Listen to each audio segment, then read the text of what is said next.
साथियों नमस्कार। आज हम बात करते हैं अग्निहोत्र के बारे में। अग्निहोत्र हमारी संस्कृति में था और हमारे पूर्वज इस तरफ फोकस करते थे। हमारे पूर्वजों की ये पद्धति थी। इसमें क्या होता है कि जो भी एनवायरनमेंट में ऐसे हानिकारक जीव हैं, बैक्टीरिया हैं, फंगस है, उनको ख़त्म करने के लिए इस यज्ञ को किया जाता है।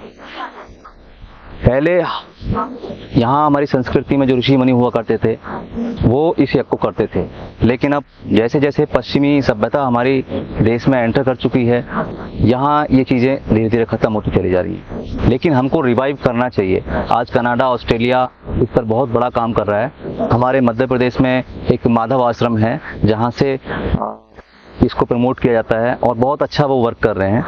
तो अगर हम इस पद्धति को अपने खेत में, घर में करते हैं तो हमारा जो वातावरण है वो क्लीन होता है।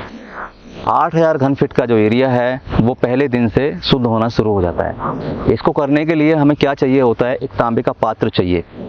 तांबे का पात्र बाजार में आसानी से मिल जाता है। इसके साथ साथ हमें देसी गाय के कंडे चाहिए, बारीक पतले वाले, जिसको आप हाथ से बना सकते हैं। वो बाजार में नहीं मिलेंगे आपको, उसको बनवाना पड़ेगा, लेकिन वो देसी गाय के ही हों। इसके अलावा ऐसा अनाज चाहिए, कोई भी चावल, दाल या गेहूँ, कोई भी अनाज हो, वो अनाज भी ऑर्गेनिक तरीके से पैदा किया हो, मतलब प्राकृतिक तरीके से पैदा किया हो, जिसमें कोई केमिकल पेस्टिसाइड ना हो। वो अनाज लेंगे और देसी गाय का घी लेंगे। ये सुबह और शाम सूर्योदय सूर्यास्त के समय इस क्रिया को करना होता है। तांबे के पात्र को घर में या खेत में जहाँ भी हमको उसको करना है, पूरब दिशा की तरफ निश्चित होकर के एक ही जगह उसको फिट कर देना है। वहाँ से फिर उसको आगे पीछे नहीं करना है, उसको हिलाना डुलाना नहीं है।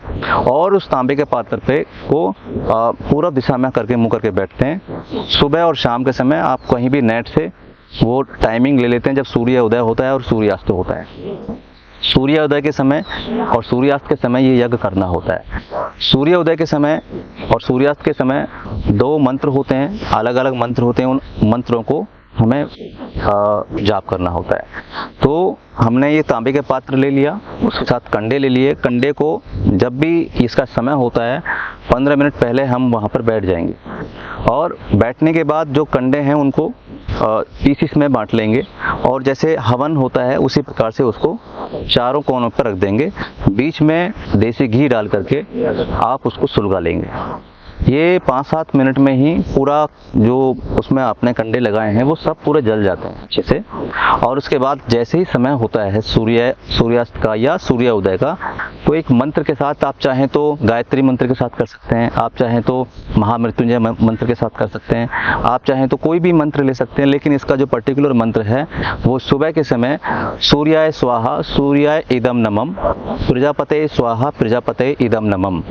यानी कि पहला जब हम स्वाहा बोलते हैं तभी उसकी आहुति देनी होती है। उसमें आहुति में क्या होता है? अनाज जो आपने लिया है उसमें घी को मिक्स कर लेंगे और उसके साथ फिर आहुति, जो 3 ये उंगलियां होती हैं, इससे आहुति दी जाती है। ऐसे आहुति देने के बाद फिर आप अपना मेरुदंड सीधा करके बैठ जाएंगे और बैठने के बाद उसको अग्नि जो उस हवन कुंड से निकल रही है उस पर फोकस करेंगे, आंखों से देखेंगे उसको और लंबे लंबे सांस लेकर के जो गैस उसमें फॉर्मेलिन गैस है और ऐसी जो बेनिफिशियल गैसेस होती हैं वो सारी उसके अंदर मौजूद हैं, उनको हम इनहेल करेंगे। तो इससे हमें क्या फ़ायदा होता है? पहला फ़ायदा तो जो 8000 घन फीट का एरिया है वो पहले दिन से शुद्ध होना शुरू हो जाता है। आसपास जितने भी हमारे नेगेटिव एनर्जी है वो दूर होने शुरू हो जाती है। जितने भी हानिकारक बैक्टीरिया हैं, फंगस हैं, वो सब खत्म होने शुरू हो जाते हैं। ऐसे ही शाम के समय भी यज्ञ करना होता है। सूर्यास्त के समय जो मंत्र है वो आग्नेय स्वाहा आग्नेय इदम नमम, प्रजापते स्वाहा प्रजापते इदम नमम। जैसे ही हम स्वाहा करते हैं पहली आहुति दे देंगे, दूसरे स्वाहा पर दूसरी आहुति दे देंगे।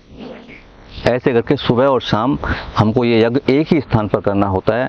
तो हम पाएंगे कि हमारे घर में समृद्धि आनी शुरू हो जाएगी, जहाँ हम घर में यदि कर रहे हैं तो घर का माहौल बदलना शुरू हो जाएगा। खेत में यदि हम कर रहे हैं तो खेत में जहाँ भी फसलें लगी हैं उनमें रोग बीमारी कम हो जाएंगे और उनकी पोषणता बढ़ती चली जाएगी, उनमें चमक अच्छी आएगी, पेड़ पौधे आपके स्वस्थ रहेंगे, हरे रहेंगे। कहने का मतलब है जब एनवायरनमेंट क्लीन रहेगा तो वहाँ के आसपास का जो क्षेत्र है वो सब शुद्ध होता चला जाता है।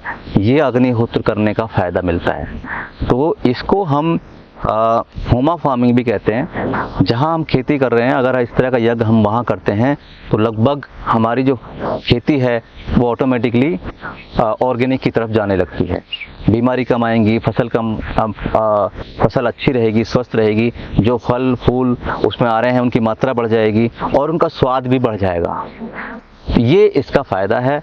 अग्निहोत्र हमारी पुरानी संस्कृति में था, हमको करना चाहिए। घर में भी कर सकते हैं, खेत में भी कर सकते हैं और ऑफिस में भी कर सकते हैं, जहां आपका मन करे वहां कर सकते हैं।